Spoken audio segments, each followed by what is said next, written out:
Hello friends, அனைவருக்கும் வணக்கம். Welcome to TNPSC kingdom. So இந்த வீடியோ பதிவில் நம்ம என்ன தகவல் பற்றி பார்க்க போகிறோம் அப்படின்னா, 8ஆம் வகுப்பு இயல் 1க்கான முழு விளக்கம் வந்து பார்க்க போகிறோம். சரியா? அதாவது தமிழ் புதிய பாடப்புத்தகத்தில் உள்ள 8ஆம் வகுப்பு 8th ஸ்டாண்டர்டில் இயல் 1 வந்து நம்ம பார்க்க போகிறோம். சரியா? ஸோ தெளிவாக வந்து புக்ஸ் எடுத்து வச்சுக்கோங்க. புக் இருந்தால் புக் எடுத்துக்கோங்க. இல்லை நோட்ஸ் எடுத்து படிக்கிறீங்க, புக் இல்லைன்னா நோட் எடுத்து வச்சுக்கோங்க. லெசனை ஃபுல்லாக கவனிச்சுட்டு வீடியோவை ஃபுல்லாக பார்த்துட்டு என்னென்ன பாயிண்ட்ஸ் இம்பார்ட்டன்ட் அப்படிங்கிறத நோட் பண்ணிக்கோங்க. புக் இருக்கிறவங்க லெசன் நடத்தும் போதே கூட எது எது இம்பார்ட்டன்ட் சொல்கிறோமோ ஸோ அது எல்லாத்தையும் வந்து நோட் பண்ணிக்கோங்க. ஓகேவா? ஸோ இந்த இயல் 1 பொறுத்த வரைக்கும் மொழி எப்பயுமே இயல் 1 வந்து நம்மளுக்கு மொழி சார்ந்து தான் கொடுப்பாங்க. அது நம்மளுக்கே தெரியும். சரியா? ஸோ இந்த இயலினுடைய தலைப்பு அப்படிங்கிறது தமிழ் இன்பம் அப்படின்னு வந்து கொடுத்துருக்காங்க. இதில் நம்ம என்னென்ன பார்க்க போகிறோம்னா, தமிழ் மொழி வாழ்த்து. ஓகேவா? அதுக்கப்புறம் தமிழ் மொழி மரபு, அதுக்கப்புறம் தமிழ் வரி வடிவ வளர்ச்சி. சரியா? தமிழ் எழுத்துக்கள் எப்படி வளர்ச்சி அடைஞ்சிச்சு அப்படிங்கிறத பற்றி பார்க்க போகிறோம். அதுக்கப்புறம் சொற்பூங்கா, சொற்கள் எப்படி வந்து வந்துச்சு, ஓரெழுத்து ஒரு மொழி நம்ம ஆல்ரெடி பார்த்துருந்தோம் தெரியுமா? ஸோ அது சம்பந்தமான ஒரு பாடம் நல்லாயிருக்கும். அதுக்கப்புறம் எழுத்துக்களின் பிறப்பு, எழுத்துக்கள் வந்து எப்படி பிறக்குது, இப்போ வந்து நம்ம நாக்கில் வந்து எப்படி உச்சரிக்கிறோம், மெய் எழுத்துக்களை எப்படி உச்சரிக்கிறோம், உயிரெழுத்துக்களை எப்படி உச்சரிக்கிறோம் அப்படிங்கிறத வந்து சொல்லியிருப்பாங்க. சரியா? ஸோ ஃபர்ஸ்ட் இந்த தமிழ் மொழி வாழ்த்து அப்படிங்கிறது பார்க்கணும். அதுக்கப்புறம் தமிழ் மரபும் தமிழ் வரிவ வளர்ச்சியும் வந்து நம்மளுக்கு இம்பார்ட்டன்ட். ஓகேவா? தமிழினுடைய தொன்மை சிறப்பு அந்த ஏரியாவில் வந்து கவர் ஆகும். ஸோ ஃபர்ஸ்ட் வந்து பாரதியார் பற்றினது. ஸோ பாரதியார் நம்மளுக்கு சிலபஸில் இல்லைனாலும் ஜஸ்ட் வந்து ஒரு ரீட் பண்ணிக்கிறோம். ஸோ இதில் சொற்பூங்கால வந்து நிறைய டேட்டாஸ் வந்து இருக்குது. ஸோ அதை கண்டிப்பாக நம்ம பார்க்கணும். எழுத்துக்களின் பிறப்பு வந்து இலக்கணத்தை பொறுத்த வரைக்கும் நம்ம பார்த்து வச்சுக்கலாம். ரொம்ப ஈஸியான டாபிக் தான். எழுத்துக்களின் பிறப்பு நீங்களே பார்த்துடலாம். ஓகேவா? ஸோ ஓகே, இப்போ வந்து நம்ம டைம் வேஸ்ட் பண்ண வேணாம். லெசன் வந்து ஸ்டார்ட் பண்ணிடலாம்.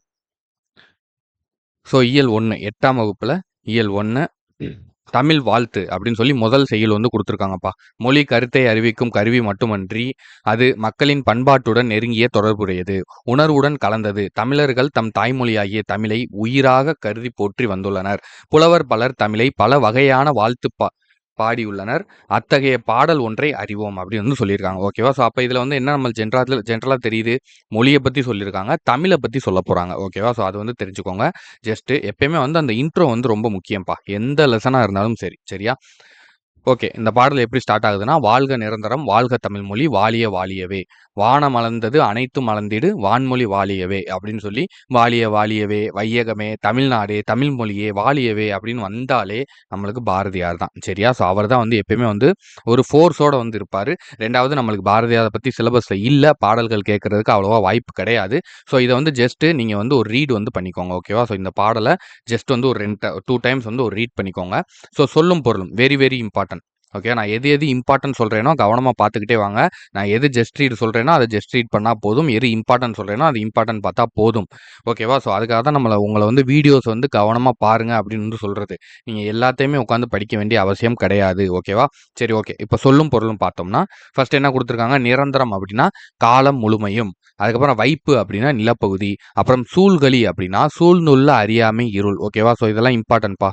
இதெல்லாம் நல்லா பார்த்துக்கோங்க. எந்த வேர்ட்ஸ்லாம் வந்து கொஞ்சம் ட்விஸ்டடா, கொஞ்சம் நம்மளுக்கு தெரியாததா இருக்கோ, அதெல்லாம் வந்து நம்ம நல்லா பார்த்துக்கிறோம். நிரந்தரம் அப்படிங்கிறது காலம் முழுவதும் அப்படிங்கிறது நம்மளுக்கு தெரியாதா? ஸோ இதெல்லாம் வந்து கேட்கவே மாட்டாங்க. வாய்ப்பே கிடையாது. சரியா? வன்மொழி அப்படின்னா வளமிக்க மொழி, இசை அப்படின்னா புகழ், தொல்லை அப்படின்னா பழமை இன்பம், பழமை துன்பம் அப்படின்னு வந்து கொடுத்துருக்காங்க. சரியா? ஸோ இதையுமே வந்து பார்க்கணும். இசை புகழ் அப்படின்னா நம்ம சிம்பிளாக இருக்கே அப்படின்னு நினச்சிடக்கூடாது. இசைனா இங்கே பாட்டுன்னு ஒரு ஆப்ஷன் கொடுத்து வச்சிருப்பாங்க. நீங்கள் போனோன்னு இசைனா பாட்டு தானே, ஆமாம் பாட்டு அப்படின்னு பாட்டு நடிச்சிட்டு வந்துடுவீங்க. புரியுதா உங்களுக்கு? ஸோ அப்படி வந்து நீங்க செஞ்சிடக்கூடாது. இசைனா புகழ் அப்படிங்கிறத தெரிஞ்சு வச்சுக்கோங்க. ரொம்ப ஈஸியா உள்ளதையுமே வந்து ட்விஸ்டடா குடுப்பாங்க. சரியா? ஸோ 2யுமே வந்து கவனமா வந்து பார்த்துக்கோங்க. தொல்லை அப்படின்னா பழமை, துன்பம் 2மே இருக்கு. சரியா? ஸோ நீங்க வந்து அங்கே வந்து பழமை, தொல்லை அப்படின்னா பழசு. ஸோ வந்து துன்பம் மட்டும்தான், கஷ்டம் அப்படின்னு வந்து குடுப்பாங்க. இப்போ பழமைன்னு குடுப்பாங்க ஆப்ஷனு. அதுக்கப்புறம் கஷ்டம்னு குடுப்பாங்க, இன்பம்னு குடுப்பாங்க, அதுக்கப்புறம் வந்து சோகம்னு குடுப்பாங்க. சரியா? நீங்க என்ன நெனைப்பீங்க, தொல்லைன்னோன கஷ்டம் தானே. தொல்லைன்னா நம்மளுக்கு ஒருத்தவங்க கஷ்டப்படுத்துறது தானே. டக்குன்னு போய் கஷ்டம்னு அடிச்சு வச்சுட்டு வந்துருவீங்க. அப்ப ஆன்சர் இங்க தப்பாயிரும். தொல்லைனா ஒண்ணு துன்பம், இல்லைன்னா பழமை அப்படின்னு சொல்லி 2 பொருள் இருக்கு அப்படிங்கிறத ஞாபகம் வச்சுக்கோங்க. அடுத்து பாடலின் பொருள். பாடலின் பொருள் வந்து ஜஸ்ட் ரீட் பண்ணிக்கோங்க. இதெல்லாம் வந்து கேட்க மாட்டாங்க. ஸோ நூல்வெளி. நூல்வெளியை பொறுத்தவரைக்கும் கவிஞர், எழுத்தாளர், இதழாளர், சமூக சீர்திருத்த சிந்தனையாளர், விடுதலை போராட்ட வீரர் என பன்முக ஆற்றல் கொண்டவர் சி. சுப்பிரமணிய பாரதியார். ஓகேவா? ஸோ இவருடைய முழு பேர் என்ன? சி. சுப்பிரமணிய பாரதியார். ஓகேவா? ஸோ இந்தியா விஜயா முதலான இதழ்களை நடத்தி விடுதலை போருக்கு வித்திட்டவர். இந்தியா விஜயா அப்படிங்கிற நியூஸ் பேப்பர் வந்து நடத்தியிருக்காரு அந்த காலத்திலேயே. சரியா? அதுக்கப்புறம் கவிதைகள் மட்டுமன்றி சந்திரிகையின் கதை, தராசு உள்ளிட்ட உரைநடை நூல்களையும் வசன கவிதைகளையும் சீட்டு கவிகளையும் எழுதியவர். சரியா? அதாவது வசன கவிதைகள் எழுதியிருக்காரு. அதுக்கப்புறம் சீட்டு கவிதைகள் வந்து எழுதியிருக்காரு. சந்திரிகையின் கதை, தராசு அப்படிங்கிற உரைநடை நூல்களையும் எழுதியிருக்காரு. ஓகேவா? ஸோ அதுக்கப்புறம் சிந்துக்கு தந்தை, இது ரொம்ப முக்கியம். செந்தமிழ் தேனி, புதிய அறம் பாட வந்த அறிஞன், மரம் பாட வந்த மறவன் என்றெல்லாம் பாரதிதாசன் இவரை புகழ்ந்துள்ளார். யார் புகழ்ந்துள்ளார்? பாரதிதாசன். ஓகேவா? ஸோ தப்பா போட்டுறக்கூடாது. பாரதிதாசன் வந்து இவரை பத்தி புகழ்ந்திருப்பார். ஏன்னா பாரதிதாசன் வந்து இவருடைய ஒரு பற்றாளர், இவருடைய ஒரு மிகப்பெரிய ஃபேன் இல்லையா? ஸோ அதனால அவர் வந்து பண்ணியிருப்பாரு. இப்பாடல் வந்து பாரதியார் கவிதைகள், சாரிப்பா ஒரு நிமிஷம் இருங்க. இப்பாடல் வந்து பாரதியார் கவிதைகள் என்னும் தொகுப்பில் தமிழ் மொழி வாழ்த்து என்னும் தலைப்பில் இடம்பெற்றுள்ளது. ஓகேவா? ஸோ அப்போ மொத்தமாக இதில் என்னென்ன பாயிண்ட்ஸ் வந்து நம்ம மெயினாக பார்க்கணும் அப்படிங்கிறத பார்த்துக்கோங்க. ஃபர்ஸ்ட் வந்து கவிஞர், எழுத்தாளர், இதழாளர், இதெல்லாம் வந்து அவருடைய பெயர்கள், அதை விட்டுருங்க. சி சுப்பிரமணிய பாரதியார் அப்படிங்கிறது இவருடைய முழு பெயர். அப்போ இது வந்து ஃபர்ஸ்ட் பாயிண்ட். சரியா? நோட் பண்ணிக்கோங்க. இந்தியா விஜயா அப்படிங்கிற நூல்கள் வந்து நடத்தினார். Second point. கவிதைகள் மட்டுமின்றி சந்திரிகையின் கதை, தராசு அப்படிங்கிற இதெல்லாம் வந்து நடத்திருக்காரு. ஸோ இது வந்து தேர்ட் பாயிண்ட். ஓகேவா? ஸோ இந்த பாயிண்ட் வந்து தேர்ட் பாயிண்ட்டு. ஸோ அதுக்கப்புறம்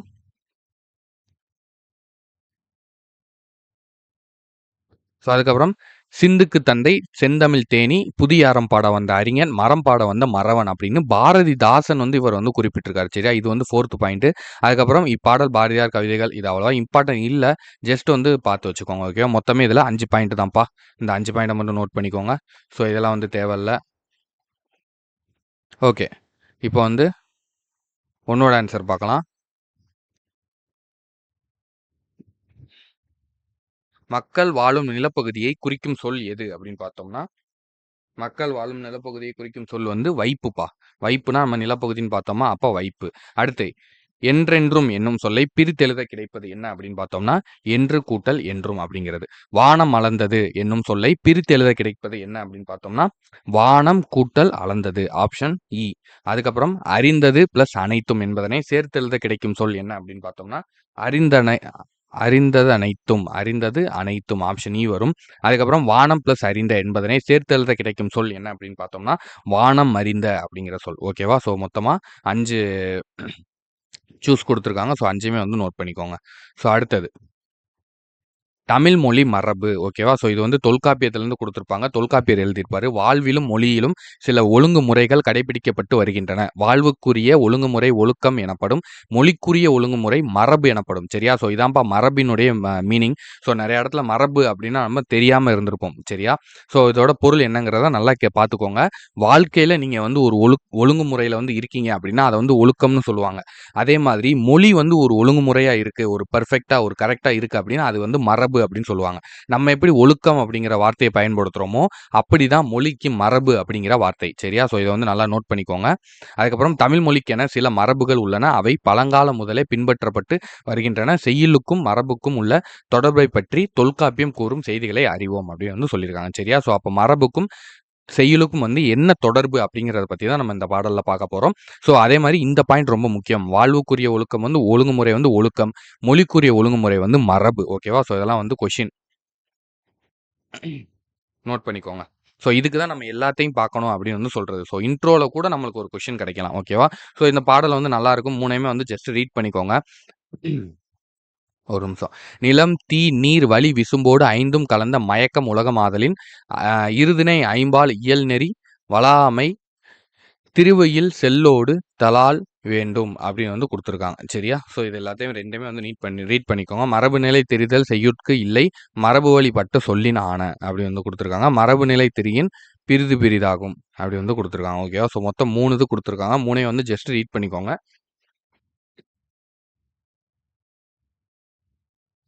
அடுத்து இந்த பாட்டோட முக்கியமான இது என்னன்னா சொல்லும் பொருளும். விசும்பு அப்படின்னா வானம். ஓகே.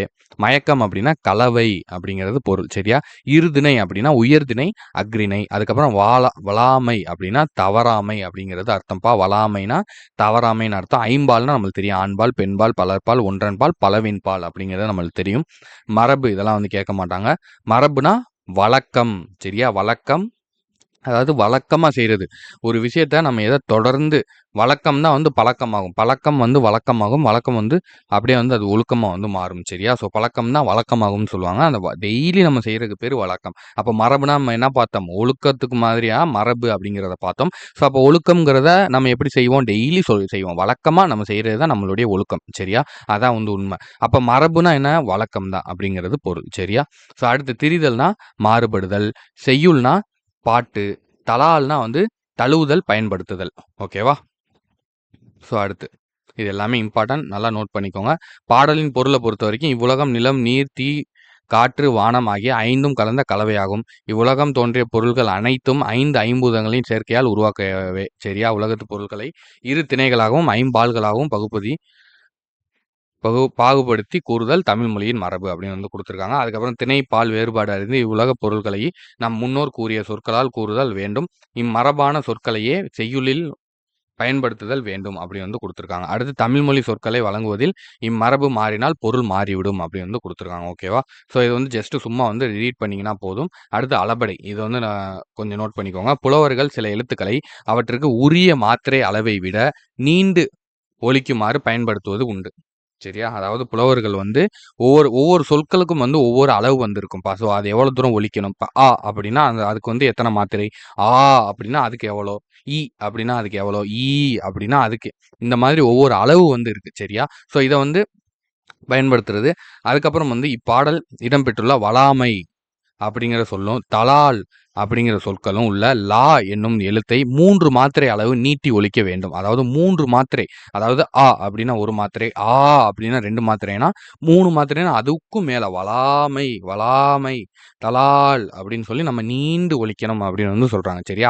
அதற்கு அடையாளமாகவே லாவை அடுத்த ஆ இடம் பெற்றுள்ளது. சரியா? லாவும் வருது, இங்க ஆவும் வருது பாருங்க. சரியா? அப்ப 2யும் கம்பைன் பண்ணி நம்ம நல்லா நீண்டு சொல்லணும் அப்படின்னு சொல்றாங்க. இவ்வாறு உயிரெழுத்து நீண்டு ஒலிப்பதை உயிரளபடை என்பர். இதனை பற்றி உயிர் வகுப்புகளில் விரிவாக அறிந்து கொள்ளலாம் குடுத்துருக்காங்க. ஆமா. உயிரளபடைனா என்ன? ஒற்றளபடைனா என்ன? அப்படிங்கிறத நம்ம போக போக இலக்கணம் கிளாஸஸ்ல பார்ப்போம். ஓகேவா? ஸோ அடுத்து நூல்வெளி. நூல்வெளிய பொறுத்தவரைக்கும் ஸோ நம்மளுக்கு தொல்காப்பியத்தின் ஆசிரியர் யாரு அப்படின்னா தொல்காப்பியர். சிம்பிள் ஒரு பாயிண்ட். அடுத்து தமிழின் நமக்கு கிடைத்துள்ள மிக பழமையான இலக்கண நூல் எதுப்பா? தொல்காப்பியம்பா. இது கொஸ்டின்பா. நோட் பண்ணிக்கோங்க. Very important. சரியா? Very important. நமக்கு கிடைத்துள்ள மிக பழமையான இலக்கண நூல் தொல்காப்பியம். இந்நூல் எழுத்து, சொல், பொருள் என்று 3 அதிகாரங்களை கொண்டுள்ளது. ஓகேவா? ஸோ இது ஒரு பாயிண்ட். 3 பாயிண்ட். ஓகேவா? 3 அதிகாரங்கள். எழுத்து, சொல், பொருள் அப்படின்னு சொல்லி இதுக்கு 3 அதிகாரங்கள் இருக்கு அப்படின்னு சொல்லியிருக்காங்க. ஸோ அதுக்கப்புறம் ஒரு நிமிஷம் இருங்க. ஸோ அதுக்கப்புறம் இதுல முற்றிலக்கணம். சரியா? ஸோ இத 3 இலக்கணம் வருதுல்ல. எழுத்து, சொல், பொருள் அப்படிங்கிற 3 இத கொண்டிருக்கிறதுனால இத முற்றிலக்கணம் அப்படின்னு சொல்லுவாங்க. நோட் பண்ணி வச்சுக்கோங்க. ஒவ்வொரு அதிகாரமும் 9 இயல்களை கொண்டது. சரியா? 4த் பாயிண்ட்ப்பா. 9 இயல்கள். 4த் பாயிண்ட். அதுக்கப்புறம் பொருள் அதிகாரத்தின் மரபியலில் உள்ள 3 நூற்பாக்கள் 91, 92, 93 இங்கு தரப்பட்டுள்ளது. ஓகேவா? பொருள் அதிகாரத்துல உள்ள மரபியல் அப்படிங்கிற அதிகாரத்துல இருந்து. சரியா? மரபியல் அப்படிங்கிற தலைப்புல இருந்து இந்த 3 நூலும் 91, 92, 93 இந்த 3 பாடல்களும். சரியா? மேல குடுத்துருக்காங்க பார்த்தீங்களா? ஸோ அந்த 3 பாடல்களும் இங்க இருந்து தான் குடுத்துருக்காங்க அப்படின்னு சொல்றாங்க. சரியா? இத நோட் பண்ணிக்கோங்க. மொத்தம் 5 பாயிண்ட். ஸோ இதுல ஒரு 5 பாயிண்ட். ஓகேவா? ஸோ இத பாயிண்டா போட்டு நோட் பண்ணி வச்சுக்கோங்க.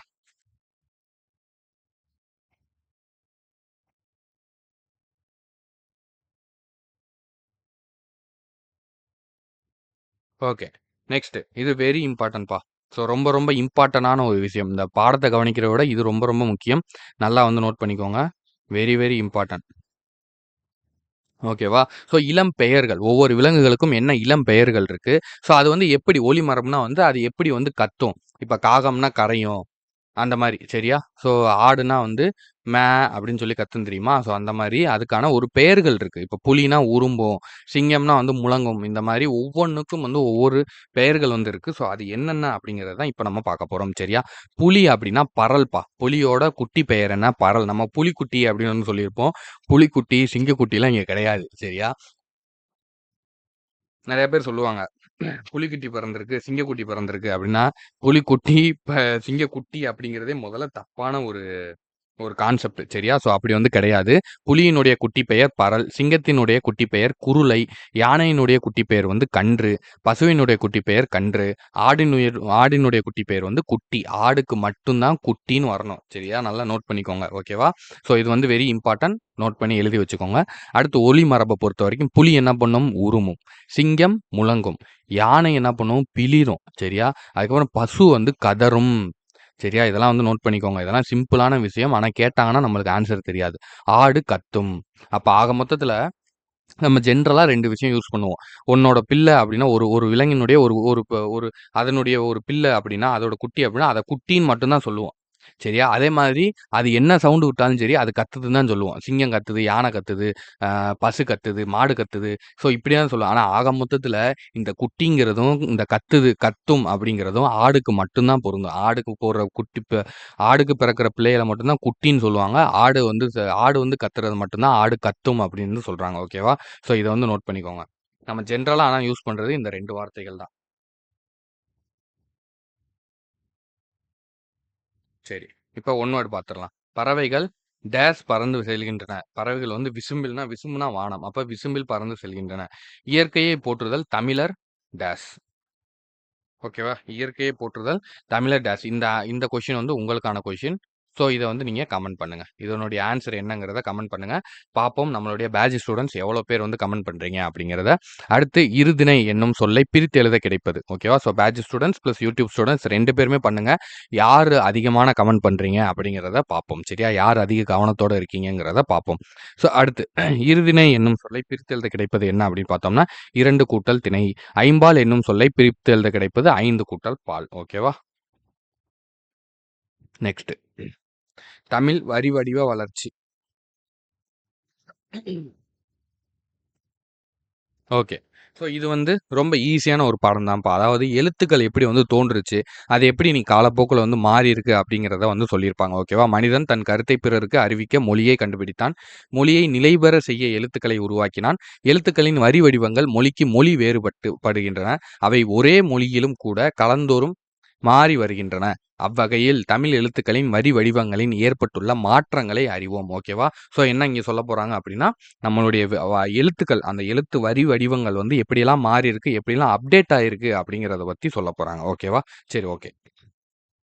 மனிதன் தோன்றிய காலத்தில் தனது தேவைகளையும் கருத்துக்களையும் மற்றவர்களுக்கு தெரிய சைகைகளை பயன்படுத்தினார். இது நம்மளுக்கு தெரியும். காலப்போக்கில் தனது குரலை பயன்படுத்தி ஒலிகள் மூலம் தனது கருத்துக்களை வெளிப்படுத்த முயன்றான். ஓகேவா? ஸோ அடுத்து முற்பட்டான்.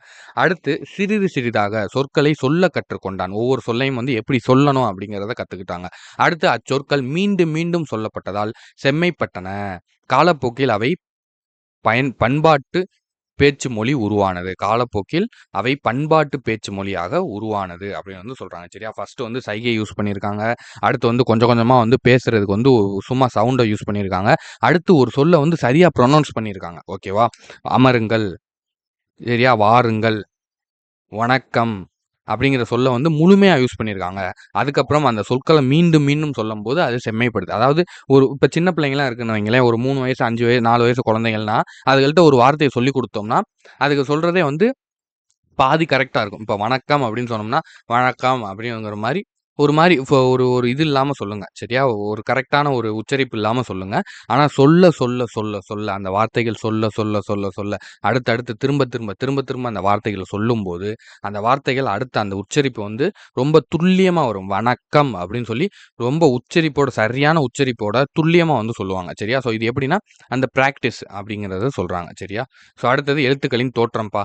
மனிதன் தனக்கு எதிரே இல்லாதவர்களுக்கும் பின்னால் வரும் தலைமுறையினருக்கும் தனது கருத்துக்களை தெரிவிக்க விரும்பினான். அதற்காக பாறைகளிலும் குகைகளிலும் வந்து இந்த ஓவியங்கள் வந்து வரைஞ்சு அந்த காலத்துல வந்து வச்சுட்டு போனாங்க. சரியா? ஸோ இதுக்கான கான்செப்ட் வந்து அதுதான். தொடக்க காலத்தில் எழுத்து என்பது ஒலியையோ வடிவத்தையோ குறிக்காமல் பொருளின் ஓவிய வடிவமாகவே இருந்தது. இவ்வரி வடிவத்தை ஓவிய எழுத்து என்பர். சரியா? ஆரம்ப காலத்துல எடுத்தோனே வந்து அம்மா, அப்பா அந்த மாரி வந்து எழுத்துக்கள்லாம் எழுதல. ஸோ இங்க வந்து போர் நடந்துச்சு. இந்த போர்ல வந்து நாங்க இவ்வளோ பேர் இருந்தோம். இந்த இடத்துல வந்து வேட்டையாடினோம். இப்படிலாம் வந்து எழுத்தா எழுதாம, ஸோ ஓவியமா தான் ஃபர்ஸ்ட்டு வந்து வரைஞ்சாங்க. ஸோ அத வந்து ஓவிய எழுத்துக்கள் அப்படின்னு வந்து சொல்றாங்க. சரியா? ஸோ இது வந்து ஜென்ரலா தான் இருக்கும் இதுல எல்லாமே. நான் இம்பார்ட்டன்ட்டா என்னென்ன இருக்கோ, ஸோ அத மட்டும் ஓவராலா சொல்றேன். நீங்க ஜஸ்ட் வந்து இத ஃபுல்லா வந்து ஒரு ரீட் மட்டும் பண்ணிக்கோங்க இந்த லெசன் அவ்வளோதான். ஓகேவா?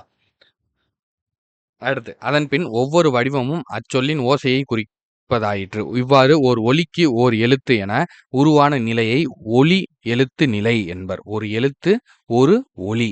சரியா? அடுத்ததாக ஒவ்வொரு வடிவமும் அவ்வடிவத்துக்கு உரிய முழு ஒலியாகிய சொல்லை குறிப்பதாகவே. சரியா? ஸோ ஓர் ஒலிக்கு ஓர் எழுத்து அப்படிங்கிற கான்செப்ட். அது பேர் வந்து ஒலி எழுத்து நிலை அப்படின்னு வந்து சொல்றாங்க. சரியா? அடுத்தது இத பார்த்துக்கோங்க. கல்வெட்டுகளில் உள்ள எழுத்துக்களின் அமைப்பு எப்படி இருக்குன்னா, ஷா அப்படிங்கிற எழுத்து வந்து இருக்குப்பா. வடமொழி எழுத்து வந்து காணப்பட்டிருக்கு. அதுக்கப்புறம் மெய்யை குறிக்க புள்ளி பயன்படுத்தப்படவில்லை. மெய் எழுத்துக்கள குறிக்கிறதுக்கு வந்து புள்ளிய வந்து வைக்கல. ஸோ அதுக்கு பதிலா அவங்க வேற மாரி விஷயங்கள யூஸ் பண்ணியிருக்காங்க. அதுக்கப்புறம் எகர, ஒகர, குரில், நெடில் வேறுபாடு கிடையாது. வேறுபாடு வந்து இல்ல. அதாவது அ கேகே, அதுக்கப்புறம் வந்து கோகோ, சரியா? பேப்பே, போப்போ அப்படிங்கிற மாரி இந்த மாதிரியான எகர, ஒகர வரிசைகளுக்கு. சரியா? அதாவது மெய் எழுத்துக்களையும், உயிர் எழுத்துக்களையும் கலக்கணும். இப்பு பிளஸ் ஏ, இப்பு பிளஸ் ஓ, இக்கு பிளஸ் ஏ, இக்கு பிளஸ் ஓ, இச்சு பிளஸ் ஏ, இச்சு பிளஸ் ஓ. சரியா? இது வந்து இச்சு பிளஸ் இச்சு பிளஸ் ஏ அப்படின்னா சே அப்படின்னு சொல்லுவோம். இச்சு பிளஸ் ஏ அப்படின்னா சே அப்படின்னு சொல்லுவோம் தெரியுமா? இந்த வேறுபாடு இல்லாம 2மே ஒரே மாதிரி தான் இருக்கு அப்படிங்கிறத சொல்றாங்க. தமிழ் எழுத்துக்களின் அச்சுக்கலை தோன்றிய பிறகே தமிழ் எழுத்துக்கள் இப்போதுள்ள நிலையான வடிவத்தை பெற்றுள்ளன. சரியா? அதாவது அச்சுக்கலை வந்து எப்போ வந்துச்சோ, அச்சுக்கலை தோன்றினதுக்கு அப்புறம் தான் காலங்கள் தோறும் தமிழ் எழுத்துக்களின் வரி வடிவங்கள் பல்வேறு மாற்றங்களுக்கு வந்து உள்ளாகியிருக்கு. ஆனா, அச்சுக்கலை வந்ததுக்கு அப்புறம் தான் இன்னைக்கு நம்ம எப்படி எழுதுறோமோ, அந்த வரி வடிவத்துக்கு தமிழ் வந்திருக்கு அப்படிங்கிறத சொல்றாங்க. சரியா? தமிழ் எழுத்துக்களின் பழைய வரி வடிவங்களை கேள்விகளுக்குள் உள்ள கருங்கல் சுவர்களில், செப்பேடுகளிலும் காண முடிகிறது. சரியா? கோவில்களில் உள்ள சரியா? கோவில்கள்ல இருக்கக்கூடிய கருங்கல் சுவர்கள்ல வந்து செப்பேடுகள்லயும் வந்து காண முடியுது. அதாவது தமிழர்களுடைய பழைய வரி வடிவ எழுத்துக்கள். சரியா? கல்வெட்டுக்கள் கிமு 3ஆம் நூற்றாண்டு முதல் கிடைக்கின்றன. செப்பேடுகள் வந்து 7ஆம் நூற்றாண்டு முதல் வந்து கிடைக்குது. அந்த பழைய தமிழ் எழுத்துக்கள். சரியா? கல்வெட்டுகள், செப்பேடுகள் ஆகியவற்றில் காணப்படும் வரி வடிவங்களை வட்டெழுத்து அல்லனா தமிழ் எழுத்து என இரு வகையாக பிரிக்கலாம். சரியா? கல்வெட்டுகள்ல நம்மளுக்கு கிடைக்கின்ற எழுத்துக்கள வட்டெழுத்துக்கள், தமிழ் எழுத்துக்கள்னு 2 வகையா வந்து பிரிக்கிறாங்க. சரியா? ஸோ இதுல வட்டெழுத்து அப்படின்னா என்னன்னா, வளைந்த கோடுகளால் அமைந்த மிக பழைய எழுத்துக்கள் தான் வட்டெழுத்துக்கள். அதாவது தா அப்படிங்கிறத நம்ம எப்படி போடுவோம்? இப்படி போடுவோமா? ஸோ இப்படி இருக்காது. ஓகேவா? தமிழ். சரியா? அதுக்கப்புறம் வந்து கம்பம். ஓகேவா? ஸோ இந்த மாதிரி அந்த கோடு வராது. இந்த மாரி எந்த ஒரு கோடுமே வராது. இப்ப கம்பம்னா நம்ம எப்படி எழுதுவோம்? இந்த மாதிரி லைன் போட்டு எழுதுவோம். ஸோ இந்த மாதிரி இல்லாம, ஜஸ்ட் வந்து வளைஞ்ச எழுத்துக்களாவே இருக்கும். சரியா? இந்த மாரி வளைஞ்ச வளைஞ்ச எழுத்துக்களா வரும். ஸோ அதனால அத வட்டெழுத்துக்கள் அப்படின்னு வந்து சொன்னாங்க. தமிழ் எழுத்து என்பது இக்காலத்தில் எழுதப்படும் தமிழ் எழுத்துக்களின் பழைய வரி வடிவம் ஆகும். சரியா? சேர மண்டலம், பாண்டிய மண்டலம் ஆகிய பகுதிகளில் 8ஆம் நூற்றாண்டு முதல் 11ஆம் நூற்றாண்டு வரை கிடைக்கும் சாசனங்களில் வட்டெழுத்துக்கள் இடம்பெற்றுள்ளன. சரியா? சேல மண்டலம், பாண்டிய மண்டலத்துல. சரியா? அதே மாதிரி முதலாம் ராஜராஜ சோழனின் ஆட்சி காலமான 11ஆம் நூற்றாண்டுக்கு பிறகு கிடைக்கும் கல்வெட்டுக்கள்ல பழைய தமிழ் எழுத்துக்கள் வந்து காணப்படுது அப்படின்னு சொல்றாங்க. சரியா? அதாவது 8ஆம் நூற்றாண்டுல இருந்து 11ஆம் நூற்றாண்டு வரைக்கும் 8 டூ 11 வரைக்கும் நம்மளுக்கு வட்டெழுத்துக்கள் வந்து கிடைக்குது. எங்கன்னா பாண்டிய மண்டலம், சேர மண்டலங்கள்ல இருந்து. அதே மாதிரி 11ஆம் நூற்றாண்டுக்கு மேல 11ஆம் நூற்றாண்டுக்கு மேல முதலாம் ராஜராஜ சோழனுடைய ஆட்சி டயத்துல வந்து நம்மளுக்கு பழைய தமிழ் எழுத்துக்கள் வந்து காணப்படுது அப்படின்னு வந்து சொல்லியிருக்காங்க. சரியா? கடைச்சங்க காலத்தில் இந்த பேரா வந்து கொஞ்சம் இம்பார்ட்டன்ட்டா இருக்கும். இத நோட் பண்ணிக்கோங்க. கடைச்சங்க காலத்தில் தமிழகத்தில் எழுதப்பட்ட எழுத்துக்கள் கண்ணெழுத்துக்கள் என்று அழைக்கப்பட்டன. சரியா? கடைசங்க காலத்துல கடைசி டயத்துல வந்து தமிழ் எழுத்துக்கள் எழுதப்பட்டது வந்து கண்ணெழுத்துக்கள் அப்படின்னு சொல்றாங்க. இதனை சிலப்பதிகாரத்தில் இடம்பெற்றுள்ள கண்ணெழுத்து படுத்த எண்ணுபல் பொதி அப்படிங்கிற வரிகள் வந்து நம்மளுக்கு சொல்லுது அப்படின்னு வந்து சொல்றாங்க. சரியா? இத வந்து நோட் பண்ணி வச்சுக்கோங்க.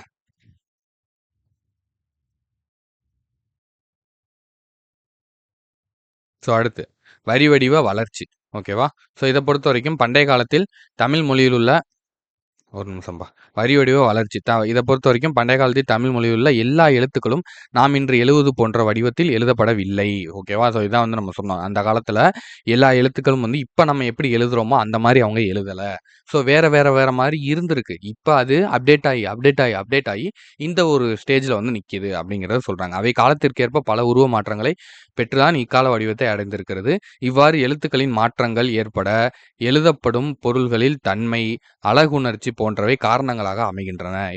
எழுதப்படும் பொருள்களின் தன்மை. அதாவது இந்த மாதிரி மாற்றங்கள் ஏற்படுறதுக்கு என்ன காரணம் அப்படின்னா, அந்த எழுதப்படக்கூடிய பொருள்களினுடைய தன்மை. சரியா? அதுக்கப்புறம் அழகுணர்ச்சி. அது வந்து அழகா இருக்கணும். அந்த எழுத்து வந்து அழகா இருக்கணும் அப்படிங்கிறதுக்கான ஒரு காரணம். பழங்காலத்துல கற்பாறை, செப்பேடு, ஓலை போன்றவற்றில் எழுதினர். இது வந்து நம்மளுக்கு தெரியும். கல்பாறையில எழுதுனாங்க, செப்பேடுகள்ல எழுதுனாங்க. அதுக்கப்புறம் ஓலைச்சுவடிகள்ல வந்து எழுதுனாங்க. ஓகேவா? ஸோ இந்த பாக்ஸ மட்டும் லைட்டா இடையில பார்த்துருவோம். தமிழ் மொழியை எழுத இருவகை எழுத்துக்கள் வழக்கில் இருந்தன என அறிகிறோம். அறச்சலூர். ஓகேவா? அறச்சலூர் கல்வெட்டே இதற்கு சான்றாகும். இக்கல்வெட்டில் தமிழ் எழுத்தும் வட்டெழுத்தும் கலந்து இருக்கிறது. ஓகேவா? ஸோ 2மே இருக்கு. அப்ப 2மே இருந்திருக்கு அப்படிங்கிறத நம்ம இங்க கன்ஃபார்ம் பண்ணிக்கிறலாம் அப்படின்னு வந்து சொல்றாங்க. ஓகேவா? So next.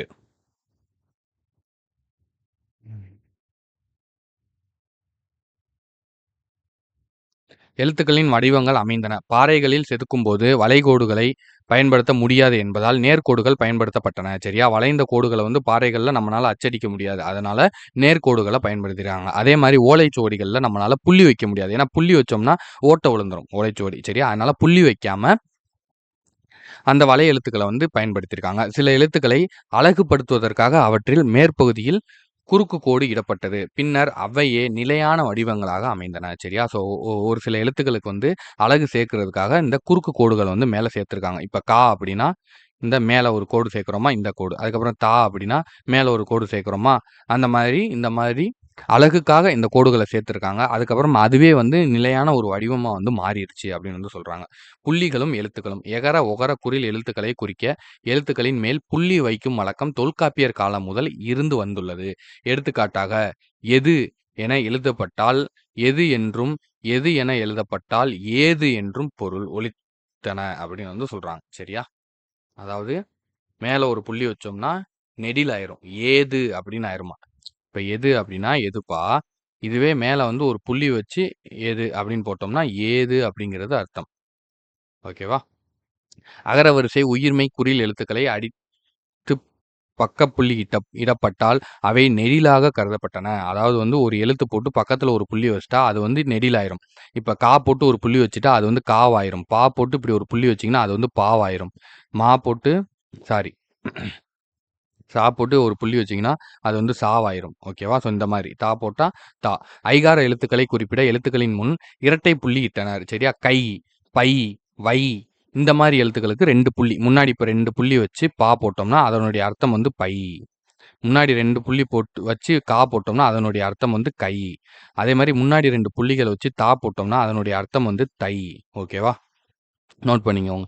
எகர வரிசை உயிர்மெய் குறில் எழுத்துக்களை அடுத்து ஒரு புள்ளிகள் இடப்பட்டால் அவை ஔகார வரிசை எழுத்துக்களாக கருதப்பட்டன. ஓகேவா?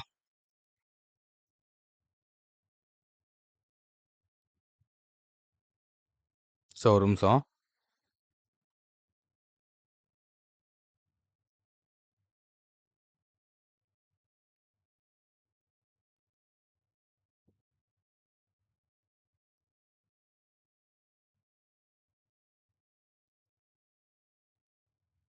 ஓகே. அடுத்து 2 புள்ளி. அடுத்த 2 புள்ளி வச்சாங்கன்னா, கவ் இல்ல தவ்வுன்னு மாறிரும்ப்பா. ஸோ ஔகார வரிசையா மாறிரும். இப்ப கேன்னு போட்டு அடுத்த 2 புள்ளி வச்சாங்கன்னா, இது எப்படின்னா கவ்வுன்னு மாறிரும். இப்ப பே போட்டு பக்கத்துல 2 புள்ளி வச்சாங்க அப்படின்னா, அது பவ். ஓகேவா? ஸோ இதெல்லாம் வந்து ஷார்ட் ஃபார்மா யூஸ் பண்ணியிருக்காங்க. அதுக்கப்புறம் மகர எழுத்தை குறிப்பிட பகர எழுத்தின் உள்ளே வந்து புள்ளி வச்சிருக்காங்க. ஸோ இப்படி இப்படி பா போட்டு உள்ள புள்ளி வச்சாங்க அப்படின்னா, இது வந்து மா. ஓகேவா? ஸோ இந்த மாரி வந்து குறிச்சிருக்காங்க. ஸோ ஓகேவா? ஸோ அடுத்தது உருவ மாற்றம். நெடிலை குறிக்க ஒற்றை புள்ளிக்கு பதிலாக இக்காலத்தில் துணைக்கால் வந்து போடுறாங்க. சரியா? ஸோ இந்த மாரி துணைக்கால் வந்து போடுறாங்க பார்த்தீங்களா? ஸோ இதெல்லாம் வந்து அந்த காலத்துல இல்ல. ஐகார உயிர்மெய்யை குறிக்க எழுத்துக்கு முன் இருந்த இரட்டை புள்ளிக்கு பதிலாக இக்காலத்தில் இணை கொம்பு பயன்படுத்தப்படுகிறது. அந்த காலத்துல முன்னாடி 2 புள்ளி வச்சாங்களா பைக்கு. ஸோ அப்ப வந்து இன்னைக்கு வந்து இந்த எழுத்து வந்து யூஸ் பண்றாங்க அப்படிங்கிறத சொல்றாங்க. ஔகார உயிர்மெய்யை குறிக்க எழுத்துக்கு பின் இருந்த இரட்டை புள்ளிக்கு பதிலாக இக்காலத்தில் கொம்பு கால் பயன்படுத்தப்படுகிறது. சரியா? ஸோ ஔகாரத்துக்கு வந்து நம்ம என்ன பார்த்தோம்? ஸோ இப்ப வந்து இப்ப கே போட்டு 2 புள்ளி வச்சாங்கன்னா, இது வந்து கவ் அப்படின்னு வந்து பார்த்தோம். சரியா? ஸோ அந்த காலத்துல இந்த 2 புள்ளி யூஸ் பண்ணாங்க. இந்த காலத்துல இந்த லா அப்படிங்கிற இந்த ஒற்றை கொம்பு எழுத்த வந்து யூஸ் பண்றாங்க அப்படின்னு வந்து சொல்றாங்க. கொம்பு கால் வந்து யூஸ் பண்றாங்க அப்படின்னு வந்து சொல்லியிருக்காங்க. ஓகேவா?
சாரிப்பா.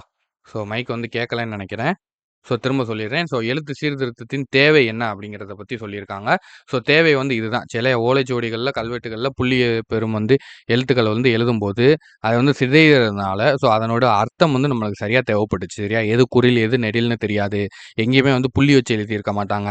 இப்படி பேரா பேராவாவே இருக்காது. சரியா? ஒரே வரிசையா போகும். எங்கே ஆரம்பிக்குது, எங்கே முடியுதுன்னே தெரியாத மாரி போகும். ஸோ அதனால வந்து இந்த எழுத்த வந்து சீர்திருத்தம் வந்து பண்ணாங்க. சரியா? இந்த எழுத்து சீர்திருத்தத்த தமிழ் எழுத்துலயும் மிகப்பெரிய சீர்திருத்தத்தை செய்தவர் யாரு அப்படின்னு பார்த்தீங்கன்னா, வீரமாமுனிவர். எகர, ஒகர வரிசை எழுத்துக்களில் புள்ளிகளால் ஏற்படும் குழப்பங்களை அவர் களைந்தார். ஏ என்னும் எழுத்திற்கு கீழ்க்கோட்டுக்கு ஏ என்னும் எழுத்தை நெடிலாகவோ, ஓ என்னும் எழுத்திற்கு சுழி இட்டு ஓ என்னும் எழுத்தாகவும் உருவாக்கினார். அதேபோல ஏகார, ஓகார வரிசை உயிர்மெய் நெடில் எழுத்துக்களை குறிக்க இரட்டை கொம்பு. அதாவது இந்த கொம்ப கொண்டு வந்ததும் அவர்தான். சரியா? இரட்டை கொம்புடன் கால் சேர்த்து இந்த சோ, கோ, போ, ஸோ இந்த எழுத்து, இந்த கால் இதெல்லாம் வந்து சேர்த்தது வந்து இவர் தான் சொல்றாங்க. வீரமாமுனிவரின் எழுத்து சீர்திருத்தம் என்னென்ன அப்படின்னா, ஏ மேல போட்டு புள்ளி வச்சத ஏன்னு மாத்திருக்காரு. இந்த ஏவ ஏன்னு மாத்திருக்காரு. இப்படி இருந்தத ஓங்கிற ஓன்னு மாத்திருக்காரு. இத ஓன்னு மாத்திருக்காரு. இத வந்து கேன்னு மாத்திருக்காரு. இத கேன்னு மாத்திருக்காரு. அதுக்கப்புறம் வந்து இத கோ, அதுக்கப்புறம் இத வந்து கோன்னு வந்து மாத்திருக்காரு. ஓகேவா? ஸோ இதெல்லாம் தான் அவர் செஞ்ச சீர்திருத்தம். அதுக்கப்புறம் பெரியார் என்னென்ன பண்ணாரு அப்படிங்கிறத பத்தி சொல்லியிருப்பாங்க. 20ஆம் நூற்றாண்டு வரை நா, ரா, நா ஆகிய எழுத்துக்களை இந்த மாரி தான் வந்து எழுதியிருக்காங்க. அதுக்கப்புறம் வந்து ரூனா வந்து இப்படி இருக்கும். பழைய புக்குலலாம் இருக்கும். நான்லாம் வந்து படிச்சிருக்கேன். ஸோ நீங்க பழைய கண்ணதாசன் புக்கு, ஸோ இந்த மாரிலாம் நீங்க எடுத்து படிச்சீங்கன்னா, அதில இந்த மாரி எழுத்துக்கள் தான் வந்து குடுத்துருப்பாங்க. ஸோ இத சேஞ்ச் பண்ணது வந்து பெரியார் தான். ஓகேவா? ஸோ இது எல்லாத்தையுமே வந்து இந்த பாக்ஸ ஃபுல்லா வந்து ஒரு ரீட் பண்ணிக்கோங்க. ஓகேவா? Very important. அடுத்து அவ்வளோதான். ஓகே. இப்ப இந்த லெசனுக்கு புக் பேக் பார்த்துடலாமா? தமிழ் எழுத்துக்கள் இப்போதுள்ள நிலையான வடிவத்தை பெற டேஸ் காரணமாக அமைந்துள்ளது அப்படின்னா, அச்சுக்கலை. ஓகேவா? வளைந்த கோடுகளால் அமைந்த மிக பழைய தமிழ் எழுத்து டேஸ் என அழைக்கப்படுகிறது. இந்த கொஸ்டின் உங்களுக்குப்பா. கமெண்ட் பண்ணுங்க. பார்ப்போம் எவ்வளோ பேர் சரியா கமெண்ட் பண்றீங்கன்னு. நம்ம students, batch students and YouTube students 2 பேரும் பண்ணுங்க. யார் வந்து அதிகமா பண்றீங்க அப்படிங்கிறத பார்க்கலாம். ஸோ இந்த கொஸ்டின் வந்து உங்களுக்கு.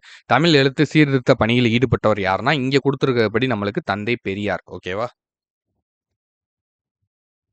கடைச்சங்க காலத்தில் எழுதப்பட்ட தமிழ் எழுத்துக்கள் டேஸ் என அழைக்கப்பட்டன அப்படின்னா, கண்ணெழுத்துக்கள். ஓகேவா?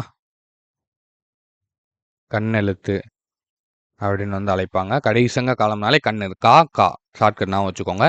எழுத்துக்களில் புள்ளிகளால் ஏற்படும் குழப்பங்களை களைந்தவர் யாரு அப்படின்னு பார்த்தோம்னா, வீரமாமுனிவர்.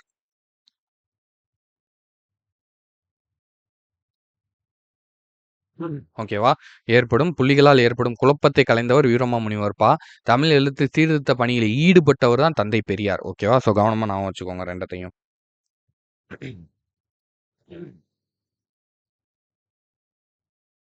ஸோ சொற்பூங்கா. சொற்பூங்காவ பொறுத்தவரைக்கும் ஜஸ்ட் வந்து ஒரு ரீட் பண்ணிக்கோங்க. ஸோ இதில வந்து இந்த ஆல்ரெடி நம்ம வந்து இது ஓரெழுத்து ஒரு மொழியில பார்த்ததா தான் இருக்கும். சரியா? நோ, து அப்படிங்கிற 2 தான் வந்து குறிலை சேர்ந்த எழுத்து. மிச்ச 42 எழுத்துமே வந்து நெடில் எழுத்து அப்படிங்கிறத நம்ம பார்த்துருப்போம். சரியா? ஸோ இது எல்லாமே வந்து நம்ம ஓரெழுத்து ஒரு மொழியில பார்த்தது தான். ஸோ இத வந்து ஃபுல்லா ஜஸ்ட் வந்து ஒரு ரீட் மட்டும் பண்ணிக்கோங்க. சரியா? தமிழ் மொழி செந்தமிழாகவும், செழுந்தமிழாகவும், உயிரோட்ட தமிழாகவும் இருந்து வருவதாலே ஆகும். சரியா? ஸோ தமிழ் மொழி எப்படி இருக்கு? செந்தமிழா இருக்கு, செழுந்தமிழா இருக்கு. அதே மாரி உயிரோட்ட தமிழாவும் இருக்கு அப்படின்னு சொல்றாங்க. தமிழில் சொல் என்பதற்கு நெல் அப்படிங்கிறது பொருள். சரியா? அதனால தான் சொன்றி, சோறு அப்படிங்கிற வார்த்தைகள்லாம் உருவாயிருக்கு. நெல்லின் பதர் உண்டு அப்படின்னு வந்து சொல்லுவாங்க. நெல்லின் பதர் உண்டு. ஆனால் சொல்லில் பதர் இருத்தலாகாது அப்படின்னு வந்து சொல்லுவாங்க. சரியா? எல்லா சொல்லும் பொருள் குறித்தனவே என்பது தொல்காப்பியர் கூற்று. சரியா? எல்லா சொல்லுக்குமே வந்து ஒரு பொருள் இருக்கு அப்படிங்கிறது தொல்காப்பியரினுடைய கருத்து. சரியா? மொழி என்பதற்கு சொல் என்பதும் பொருள். சரியா? சொல்லுக்கு என்ன பொருள்? நெல். அதே மாரி மொழிக்கு என்ன பொருள்? சொல். ஓகேவா? இத ஞாபகம் வச்சுக்கோங்க. மொழியை ஓரெழுத்து மொழி, ஈரெழுத்து மொழி, 2க்கும் மேற்பட்ட எழுத்துக்கள் உடைய மொழி என 3 வகையா வந்து பிரிக்கலாம். சரியா? இப்ப ஆ அப்படின்னா ஓரெழுத்து மொழி. ஆம் அ இல்ல எப்படி சொல்லலாம்? நெல் அப்படின்னா ஈரெழுத்து மொழி. சரியா? ஸோ அம்மா அப்படின்னா 3 எழுத்து. ஸோ இந்த மாரி. ஓகேவா? ஸோ இந்த மாரி எழுத்து வகையில வந்து பிரிச்சாங்க.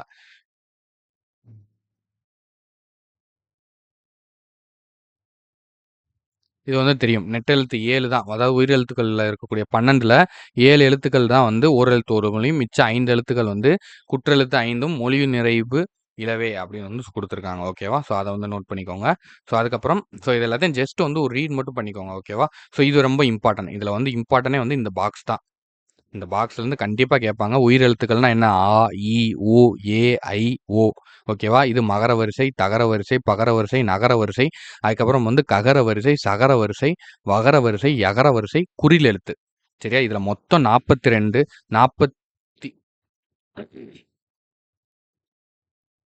44 எழுத்துமே இருக்கும். சரியா? ஸோ மொத்தமா வந்து ஆமா. ஃபுல்லா எழுத்துக்களுமே வந்து குடுத்துருப்பாங்க. 44ல 2 மட்டும் நம்மளுக்கு குறில்ல வரும். ஸோ இந்த 2 மட்டும் வரும். மிச்ச 42மே வந்து நம்மளுக்கு ஓரெழுத்து ஒரு மொழி நெடில்ல தான் வரும் அப்படிங்கிறத சொல்லியிருக்காங்க. ஓகேவா?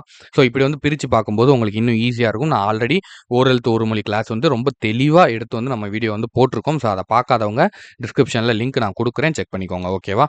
ஸோ அதுக்கப்புறம் தொல்காப்பியருக்கு நெடுநாள் பின்னே தோன்றிய நன்னூலார் நோ து என்னும் உயிர்மெய் எழுத்துக்களும் பொருளுடைய ஓர் எழுத்து மொழி என்பார். சரியா? ஸோ இதையுமே வந்து பொருளுள்ள எழுத்து மொழின்னு சொல்றாரு. எந்தெந்த ஓரெழுத்து சொற்களை நாம் பயன்படுத்துகிறோம் என்பதை நாமே காண முடியலாமே.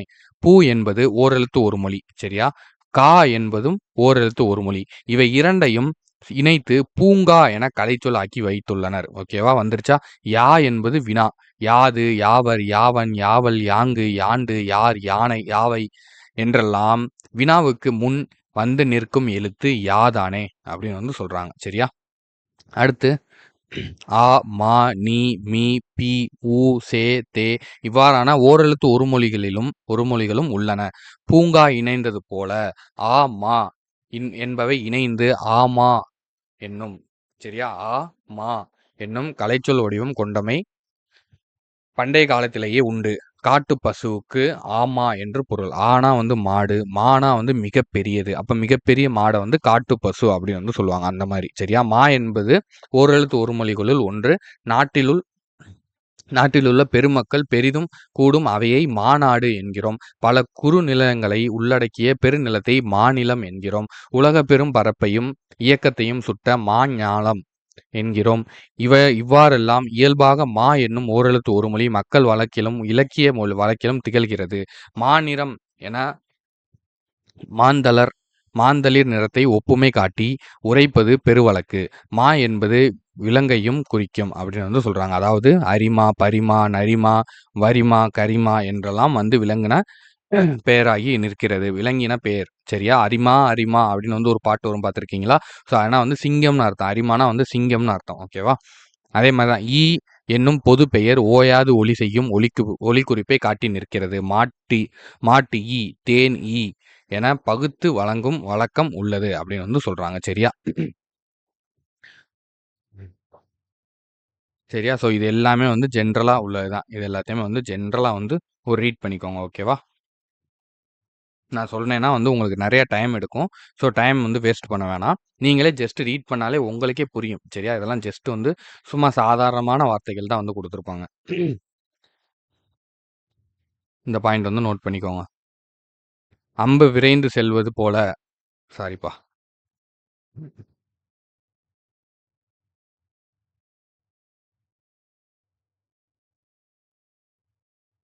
ம்.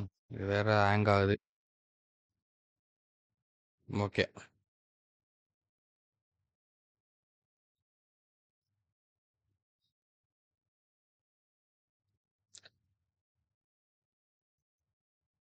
அம்பு விரைந்து செல்வது போல சென்று உரிய கடமை புரிபவன் ஏவலன் எனப்படுவான். சரியா? அம்பு எப்படி வேகமா போயி ஒருத்தவங்கள வந்து அட்டாக் பண்ணுதோ, அதே மாரி நம்மளுடைய கடமைகள விரைந்து செய்றதுக்கு பேர் வந்து ஏவலன் அப்படின்னு வந்து சொல்லுவாங்க. அம்பு விடும் கலையை ஏகலை என்று தமிழில் வந்து கூறுறாங்க. சரியா? அதில் வல்லவனா இருக்கக்கூடியவங்கள ஏகலைவன் அப்படின்னு வந்து சொல்லுவாங்க. சரியா? ஸோ நல்லா ஞாபகம் வச்சுக்கோங்க. அம்பு விரைந்து செல்வது போல சென்று உரிய கடமை புரிபவன் வந்து ஏவலன், ஏகலைவன் கிடையாது. ஓகேவா? ஸோ இதெல்லாம் ஆப்ஷன்ல ட்விஸ்ட் வைப்பாங்க. ஸோ அதுக்காக தான் இத வந்து மெயினா நிப்பாட்டி சொல்றேன். ஓகேவா? ஸோ நூல்வழி. நூல்வழிய பொறுத்தவரைக்கும் அந்த அளவுக்கு வந்து இம்பார்ட்டன்ட் கிடையாது. ஜஸ்ட் வந்து ரீட் பண்ணிக்கோங்க. செந்தமிழ் அந்தணர் என்று அழைக்கப்படும் இளங்குமரனார். அவர் தான் வந்து பள்ளி ஆசிரியராக பணியாற்றியவர். அவர் தான் வந்து இத வந்து ரீட் பண்ணி எழுதியிருக்காரு. நூலாசிரியர், இதழாசிரியர், உரையாசிரியர், தொகுப்பாசிரியர் என பன்முகத் திறன் பெற்றவர். இலக்கண வரலாறு, தமிழிசை இயக்கம், தனித்தமிழ் இயக்கம் உள்ளிட்ட பல நூல்கள வந்து எழுதியிருக்காரு. தேவநேயம் என்னும் நூலை தொகுத்திருக்காரு. அதுக்கப்புறம் திருச்சிக்கு அருகில் அல்லூரில் திருவள்ளுவர் தவச்சாலையையும் அதுக்கப்புறம் பாவாணர் நூலகம் அமைத்துள்ளார். சரியா? ஸோ அதுக்கப்புறம் இவரது தமிழின் தனிப்பெருஞ்சிறப்புகள் என்னும் நூலிலிருந்து செய்திகள் தொகுத்து இங்கு தரப்பட்டுள்ளது. இவருடைய தமிழின் தனிப்பெருஞ்சிறப்புகள் அப்படிங்கிற நூல்ல இருந்து இங்க செய்திகளை வந்து தொகுத்து கொடுத்துருக்காங்க அப்படின்னு வந்து சொல்றாங்க. சரியா? ஸோ இதை எப்பயும் போல நம்மளுடைய வழக்கம் போல பாயிண்டா வந்து போட்டு எழுதிக்கோங்க. ஓகேவா? ஸோ மொத்தமா ஒரு 4லேருந்து 5 பாயிண்ட் வரும். அவ்வளோதான். ஸோ அடுத்து லெசன் வந்து ஃபுல்லாக ஒரு தடவை ரீட் மட்டும் பண்ணியிருக்கேன்ப்பா. ஸோ ஒரு சில பாயிண்ட் வந்து ரோஸ் கலரில் கொடுத்துருக்கிறத மட்டும் எடுத்து வச்சுக்கோங்க. ஸோ இது வந்து அதை விட ரொம்ப ஈஸி. எழுத்துக்களின் பிறப்பு. எழுத்துக்களின் பிறப்பை பொறுத்த வரைக்கும் ஆ, உ, கா, பா ஆகிய எழுத்துக்களை ஒலித்து பாருங்கள். வாயை திறந்து ஒலித்தாலே ஆ என்னும் எழுத்து ஒலிக்கிறது. உ என்னும் எழுத்தை ஒலிக்கும் போது இதழ்கள் குவிகின்றன. பா அப்படிங்கிற எழுத்த வார்த்தையை சொல்லும்போது நம்மளோட 2 லிப்ஸும் வந்து ஒட்டும். அதே மாதிரி நாக்கின் முதற் பகுதி மேல் அன்னத்தின் ஒட்டும் போது கா என்னும் எழுத்து பிறக்கிறது அப்படின்னு வந்து சொல்றாங்க. இது எல்லாமே இப்ப இது வந்து உங்களுக்கான ஹோம்வொர்க். நீங்க வந்து இதை வீட்டில் உட்காந்து சொல்லி சொல்லி பார்க்கணும். சரியா? அப்பனா தான் இது என்னங்கிறது உங்களுக்கு புரியும். இதனுடைய பிறப்பு எங்கேருந்து பிறக்குதுன்னு வந்து சொல்றாங்க. உயிரின் முயற்சியால் உடலின் உள்ளிருந்து எழும் காற்றானது மார்பு, தலை, கழுத்து, மூக்கு ஆகிய 4 இடங்களுள் ஒன்றில் பொருந்தி இதழ், நாக்கு, பல், மேல்வாய் ஆகிய உறுப்புகளில் முயற்சியினால் வேறு வேறு ஒலிகளாக தோன்றுகின்றன. சரியா? அதாவது நம்மளுக்குள்ள வரக்கூடிய காற்று உயிரினுடைய முயற்சியால் உடலின் உள்ளிருந்து எழும் காற்றானது நம்மளுடைய மார்பு பகுதி, தலைப்பகுதி, கழுத்து பகுதி, மூக்கு பகுதிகளை வந்து உள்ள சென்று அதோட இடங்களுக்குள்ள வந்து பொருந்தி இதழ், நாக்கு, பல், மேல்வாய் ஆகிய உறுப்புகளின் முயற்சியினால் சரியா அந்த காத்தினுடைய நம்ம என்ன பண்றோம், அந்த காத்து வந்து வெளியே வரும்போது நம்மளுடைய வாயை வந்து மாத்துறோம். நம்மளுடைய உதடுகளை, நம்மளுடைய நாக்கை, நம்மளுடைய பல்ல, நம்மளுடைய மேல் வாயை வந்து நம்ம அசைக்கிறோம். நம்ம வந்து டைரக்ஷனை வந்து மாத்துறோம். ஸோ இப்படிலாம் வந்து மாற்றும் போது நம்மளுக்கு வந்து ஒரு எழுத்துக்கள் வந்து பிறக்குது. இப்படிலாம் வந்து செய்யும்போது பிறக்குது அப்படிங்கிறத சொல்றாங்க. சரியா? எழுத்துக்களின் பிறப்பை வந்து இடப்பிறப்பு, முயற்சி பிறப்பு அப்படின்னு 2 விதமா வந்து சொல்லலாம். சரியா? இடப்பிறப்பு அப்படின்னா என்னங்கிறத நம்ம வந்து சொல்லுவோம். சரியா? உயிர் எழுத்துக்கள் 12ம் கழுத்தை இடமாக கொண்டு பிறந்தன. சரியா? ஸோ நம்ம வந்து கழுத்து வந்து ரொம்ப முக்கியமான பார்ட் உயிர் வாழ்றதுக்கு. ஓகேவா? ஸோ உயிர் எழுத்துக்கள் எல்லாமே வந்து கழுத்தை வந்து இடமா வந்து வச்சிருக்கு. சரியா? உயிரெழுத்தும் இடையின மெய்யெழுத்தும் கழுத்துல தான் வந்து ஆரம்பிக்கும். வல்லினம் அப்படின்னா மார்புப்பா. சாரி. வல்லின மெய்யெழுத்துக்கள் வந்து ஆறும் வந்து மார்பு இடமாக கொண்டு பிறக்கும்பா. ஏன்னா நமக்கு மார்பு தான் வலிமையாக இருக்கணும். இந்த போலீஸ் ட்ரைனிங்லாம் உள்ள இப்போ செலெக்ஷன்லாம் போனோம்னா உங்கள் செஸ்ட்டை தான் செக் பண்ணுவாங்க. செஸ்ட் எவ்வளோ இருக்குது அப்படின்னு தான் வந்து பார்ப்பாங்க இல்லையா? அப்போ நீங்கள் வலிமையாக இருக்கணும்னா மார்பு. அப்போ அதை வந்து ஷார்ட்கட்டாக வந்து நான் வச்சுக்கோங்க. வல்லின மெய் எழுத்துக்கள்னா வந்து மார்பில் இருந்து பிறக்குது. மெல்லின மெய் எழுத்துக்கள்னா மூக்கை வந்து இடமாக வந்து கொண்டு பிறக்குது. சரியா? மெல்லினம் மூக்கை வந்து இடமா வந்து கொண்டு பிறக்குது அப்படிங்கிறத நான் வச்சுக்கோங்க. ஓகேவா? ஸோ கொஞ்சம் ஹேங் ஆகுதுப்பா. ஸோ கொஞ்சம் அட்ஜஸ்ட் பண்ணிக்கோங்க.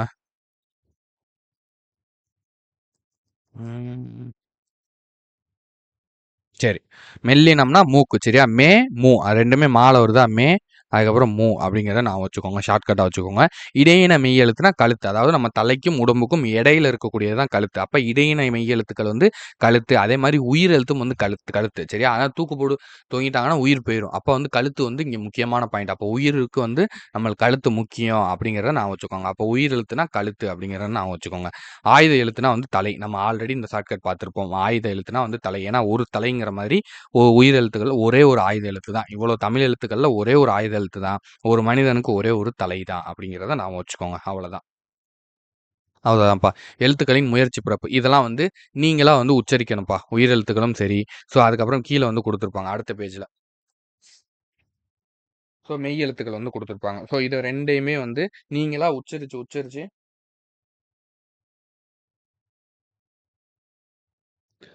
உச்சரிச்சு நீங்களா வந்து ட்ரெய்னிங் பண்ணணும். ஓகேவா? ஸோ இது எல்லா எழுத்துக்களையும். சரியா? அவ்வளோதான். இது எல்லாத்தையும் உச்சரிச்சு நீங்க வந்து சொல்லணும். ஏன்னா நான் என்னதான் நான் இந்த சைட்லேருந்து சொன்னாலும், உங்களுக்கு இந்த ஆடியோல அந்த உச்சரிப்பு எதுவுமே வந்து சரியா வராது. சரியா? ஸோ அதனால அத நீங்களா தான் உச்சரிச்சு பார்த்து நீங்க பண்ணிக்கணும். ஓகேவா? ஸோ நீங்க வந்து பிராக்டிஸ் பண்ணிக்கோங்க. ஸோ நீங்க உச்சரிக்கும்போது அது எந்த இடத்துலேருந்து வருது? நாக்கு வந்து எங்கே கொண்டு போறோம்? மேல கொண்டு போறோமா? கீழ கொண்டு போறோமா? அப்படிங்கிறத டெஸ்ட் பண்ணுங்க. நல்லா இன்ட்ரஸ்டிங்கா இருக்கும். நீங்க சொல்லி சொல்லி பாருங்க. உங்களுக்கே வந்து இன்ட்ரஸ்டிங்கா இருக்கும். 2வது நீங்க அப்படி சொல்லி பார்த்தா தான் உங்களுடைய மைண்ட்ல நிக்கும். நான் சொன்னேன்னா எனக்கு தான் மைண்ட்ல ஏறுமே தவிர உங்களுக்கு ஏறாது. ஓகேவா? ஸோ அதுக்காக தான். ஸோ இதழ்களை குவிப்பதால் பிறக்கும் எழுத்துக்கள் என்ன அப்படின்னு பார்த்தோம்னா, இதழ்களை குவிக்கிறதுனால பிறக்கிறது ஊ தான். சரியா? 2வது ஆப்ஷன். அதுக்கப்புறம் ஆயுத எழுத்து பிறக்கும் இடம் என்ன அப்படின்னு பார்த்தோம்னா, ஆயுத எழுத்து எங்கே பிறக்கும்? ஆயுத எழுத்து எங்கேப்பா பிறக்கும்? ஓகே. இது வந்து உங்களுக்கான கொஷின். கமெண்ட் பண்ணுங்க.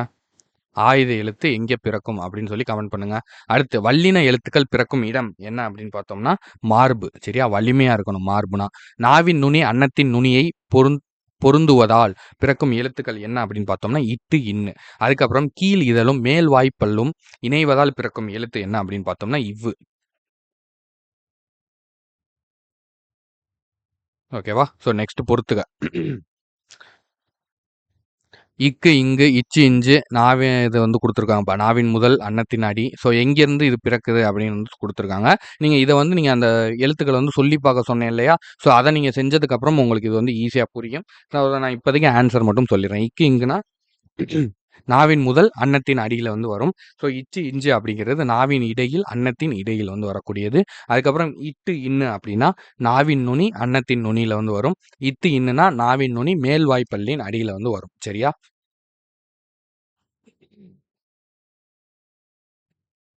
ஸோ இந்த மாதிரி மேட்ச் கேட்பாங்கப்பா, நோட் பண்ணிக்கோங்க. ஸோ அடுத்தது சொல் கேட்டு பொருள் அதுக்கு அகர வரிசைப்பா. ஹோம்ஒர்க்கு அகர வரிசை ஹோம்ஒர்க் எடுத்துக்கோங்க. ஏன்னா ஆல்ரெடி அகர வரிசைலாம் நம்ம ஃபுல்லாக நடத்திட்டோம். ஸோ இனிமேல் நம்மளுக்கு லெசனுக்குள்ளே எங்கே அகர வரிசை வந்தாலும் அது வந்து உங்களுக்கு ஹோம்ஒர்க். ஓகேவா? ஸோ அதுக்கப்புறம் மரபு தொடர் இதை வந்து ஃபுல்லாக படித்து வச்சுக்கோங்க. சரியா? பழைய பறவைகளின் ஒலி மரபு. சரியா? ஆந்தைனா அலரும், காகம்னா கரையும், சேவல்னா கூவும். சரியா? கோழி கொக்கரிக்கும், சேவல் தான் வந்து கூவும். புறானா குணுகும், குயில்னா கூவும். சரியா? குயில் கூவும், மயில் அகவும், அதுக்கப்புறம் கிளி பேசும், கூகை குளரும் அப்படிங்கிறத நான் வச்சுக்கோங்க. ஓகேவா? ஸோ அதுக்கப்புறம் தொகை மரபுனா மக்கள் கூட்டம், மக்கள் அதிக கூட்டமாக வர்றது. ஆணிரைனா மாடுகள் வந்து கூட்டமாக வர்றது ஆணிரை. ஆட்டு மந்தைனா ஆடுகள் வந்து கூட்டமாக வர்றது ஆட்டு மந்தை. ஓகேவா? அதை நான் வச்சுக்கோங்க. ஸோ அடுத்தது சோறு உண் வினைமரபு. சோறு உண், தண்ணீர் குடி, பூக்கொய். பூ பறிக்கிறது கிடையாது, பூக்கொய். சரியா? பூ பறிச்சுட்டு வரோன்னு சொல்லுவாங்க. பூ பறிக்கிறதுங்கிறது தவறு. இலைகளை தான் பறிக்க முடியும். இலை பறிங்கிறது தான் சரி. பூக்கு வந்து கொய் அப்படிங்கிறது தான் அர்த்தம். முறுக்கு தின். அதுக்கப்புறம் பால் பருகு. பாலை வந்து பருக தான் முடியும், குடிக்க முடியாது. தண்ணீர் தான் குடிக்க முடியும். சரியா? நல்ல தண்ணீர்ப்பா, ட்ரிங்கிங் வாட்டர். ஓகேவா? ஸோ வேற தண்ணி எதுவும் நினைச்சிடாதீங்க. அதுக்கப்புறம் சுவர் எழுப்பு அப்படின்னா சுவரை வந்து எழுப்புவது. சரியா? சுவர் கட்டுங்க அப்படிங்கிற கட்ட முடியாது, சுவரை வந்து எழுப்ப தான் முடியும். கூடை முடை. கூடை முடை அப்படின்னா கூடை பின்றது. கூட பின்னுங்க அப்படின்னு சொல்லுவாங்க. கூடையை பின்றது கிடையாது, கூடை முடை. ஓகேவா? ஸோ அதுக்கப்புறம் பானை வனை. சரியா? பானை வனை, அதாவது பானை செய்கிறாங்க அப்படின்னு வந்து சொல்லுவோம். பானை செய்கிறது கிடையாது, அதுக்கு பேரு பானை வனை அப்படின்னு வந்து சொல்றாங்க. சரியா? சரியான மரபு சொல்லே தேர்ந்தெடுத்து எழுதுக. அதாவது கோழி என்னப்பா பண்ணும்? கோழி கொக்கரிக்கும். பால் என்ன பண்ணணும்? பருகணும். சோறு என்ன பண்ணணும்? சோறு உண். பூ என்ன பண்ணணும்? பறிக்கணுமா? கொய்க்கணும். சரியா? பூ கொய்க்கணும். அதுக்கப்புறம் அப்படின்னா நிறை அப்படின்னா நிறை. சரியா? நிறை அப்படிங்கிறது தான் அர்த்தம். அடுத்தது மரபு பிழையை நீக்கி எழுதுக. சரியா? ஸோ இந்த இடத்துல என்ன வரும்? சேவல் கொக்கரிக்கும் சத்தம் கேட்டு கயல் கண் விழித்தாள். சேவல் கொக்கரிக்காது, சேவல் வந்து கூவும். மாத்தி எழுதிக்கோங்க. பூ பறிக்க நேரமாகிவிட்டதை அறிந்து தோட்டத்திற்குள் சென்றாள். பூ பறிக்க இல்ல, பூ கொய்ய. பூ கொய்ய நேரமாகிவிட்டது. அடுத்து அங்கு மரத்தில் குயில் கரைந்து கொண்டிருந்தது. குயில் வந்து கரையாது, குயில் வந்து கூவும், கூவி கொண்டிருந்தது. பூவை பறித்தவுடன், பூவை கொய்தவுடன்.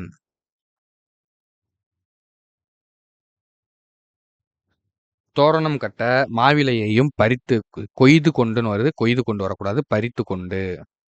பறித்து. இலைனா பறிக்கிறது, பூனா தான் கொய்தது. அதுக்கப்புறம் வீடு திரும்பினாள். அம்மா தந்த பாலை குடித்துவிட்டு வராது, பருகி விட்டு. பள்ளிக்கு புறப்பட்டாள். ஓகேவா? ஸோ அவ்வளோதான்ப்பா. இது வந்து ஞாபகம் வச்சுக்கோங்க. ஸோ அடுத்தது இன்னும் ஒரு 2 தான். ஓகேவா? ஸோ கொஞ்சம் டைமிங் வந்து ஆக தான் செய்யும். ஏன்னா நம்ம 8லாம் கொஞ்சம் நிறையா டெப்த்தாக பார்க்க வேண்டியது இருக்கும். ஸோ வட்டெழுத்து, அதாவது சொற்களை வந்து ஒழுங்குபடுத்தி எழுதுறதுப்பா. வட்டெழுத்து எனப்படும் தமிழ் கோடுகளால் வளைந்த அமைந்த எழுத்து அப்படின்னு வந்து கொடுத்துருக்காங்க. இது எப்படி வரும் சரியா அப்படின்னு பார்த்தோம்னா, வளைந்த கோடுகளால் அமைந்த தமிழ் எழுத்து வட்டெழுத்து எனப்படும். வளைந்த கோடுகளால் அமைந்த தமிழ் எழுத்து வட்டெழுத்து எனப்படும். உலகம் தமிழ் மொழி வாழட்டும் உள்ள வரையிலே. சரியா? உலகம் உள்ளவரை தமிழ் மொழி வாழட்டும். வென்றதை பரணி பகைவரை ஆகும் பாடும் இலக்கியம். பகைவரை வென்றதை பாடும் இலக்கியம் பரணி ஆகும். கழுத்து பிறக்கும் இடம் உயிரெழுத்து ஆகும். சரியா? உயிர் எழுத்து பிறக்கும் இடம் கழுத்து ஆகும் அப்படின்னு வரணும். ஓகேவா? ஏகலை கலையை அம்புவிடும் தமிழ் என்றது. அதாவது அம்புவிடும் கலையை ஏகலை என்றது தமிழ். ஓகேவா? ஸோ இந்த மாதிரி வரும். சரியா? இல்லைனா தமிழ் அம்புவிடும் கலையை ஏகலை என்றது அப்படியும் வரும். சரியா? அதாவது தமிழ் அம்புவிடும் கலையை ஏகலை என்றது இப்படியும் வரும். அங்கே ஆப்ஷன் எந்த மாதிரி இருக்கு அப்படிங்கிறத பார்த்துக்கிட்டு போடுங்க. சரியா? ஏதாவது ஒரு கரெக்ட் ஆன்சர் தான் கொடுத்துருப்பாங்க. சரி, ஓகே. சரி, இதோட வந்து முடிஞ்சா? ஸோ என்ன இது ஒரு வெரி வெரி இம்பார்ட்டன்ட்பா. கலைச்சொற்கள் very very very very important. நல்லா பார்த்துக்கோங்க. கண்டிப்பாக கேட்பாங்க. ஸோ ஒலிப்பிறப்பியல் அப்படின்னா ஆர்டிகுலேட்டரி ஃபோனட்டிக்ஸ் அப்படிங்கிறது. மெய்யொலி அப்படின்னா கன்சோனன்ட். சரியா? ஸோ இதெல்லாம் வார்த்தைகள் எப்படி இருக்கு பாருங்க. இதெல்லாம் நீங்க எழுதி வச்சுக்கிட்டு டெய்லி வந்து ரீட் பண்ணணும். இதை எடுத்து எடுத்து சும்மா காலையில எந்திரிச்சோன்னு நம்ம பார்க்கணும். சரியா? ஸோ இதெல்லாம் வந்து நம்ம குடுப்போம். நான் வரேன். நான் அடுத்தடுத்து இனிமே இப்ப தானே ஸ்டார்ட் பண்ணியிருக்கோம். இப்ப தானே ஆரம்பிச்சிருக்கோம். இனிமே வந்து நான் அடிக்கடி வந்து லைவ்ல வரேன். லைவ்ல வந்து இந்த மாரி கலைச்சொற்கள் இதெல்லாம் வந்து அப்படியே ரிவிஷன் மாரி நான் ஒவ்வொண்ணா கேட்க கேட்க நீங்க ஆன்சர் பண்ற மாரி ரிவிஷன் மாரி நம்ம கொண்டு போவோம். சரியா? ஸோ மெய்யொலி அப்படின்னா கான்சோனன்ட். மூக்கொலி அப்படின்னா நாசல் கான்சோனன்ட் சவுண்ட். சரியா? கல்வெட்டு அப்படின்னா எபிகிராஃப். சரியா சார்? இதெல்லாம் என்ன சார் கஷ்டமா இருக்கு. எதுவுமே கஷ்டம் இல்லப்பா. நீங்க திரும்ப திரும்ப ஒரு விஷயத்த பார்க்கும்போது அது உங்களுக்குள்ள ஸ்டோர் ஆயிரும். சரியா? நீங்க அதெல்லாம் பத்தி கவலைப்படாதீங்க. சரியா? அடுத்து உயிரொலி அப்படின்னா வௌவல். அகராதியியல் அப்படின்னா லெக்சிகோகிராஃபி. ஒலியன் அப்படின்னா ஃபோனிம் ஃபோனிம் அப்படின்னு வந்து குடுத்துருக்காங்க. சித்திர எழுத்து அப்படின்னா பிக்டோகிராஃப் அப்படின்னு வந்து குடுத்துருக்காங்க. சரியா? சரி, ஓகே. ஸோ இது மட்டும் தான். இத மட்டும் நோட் பண்ணிக்கோங்க. இதோட வந்து இயல் 8ல வந்து இயல் சாரி வகுப்பு 8ல வந்து இயல் 1 வந்து நம்ம வெற்றிகரமா வந்து முடிச்சுட்டோம். ஓகேவா? சக்சஸ்ஃபுல்லா வந்து கம்ப்ளீட் பண்ணியாச்சு. ஸோ இந்த வீடியோவ பார்த்து முடிச்சுட்டு, நீங்க ஜஸ்ட் வந்து ஒரு புக் எடுத்து, நான் என்னென்ன சொன்னேனோ அத மட்டும் மார்க் பண்ணி ஒரு ரீட் மட்டும் குடுங்க. ஒரு 1/2 அன் ஹவர் உங்களுக்கு டைம். ஓகேவா? ஸோ ஒரு 1/2 அன் ஹவர் தேவைப்படும். ஒரு 1/2 அன் ஹவர்லேருந்து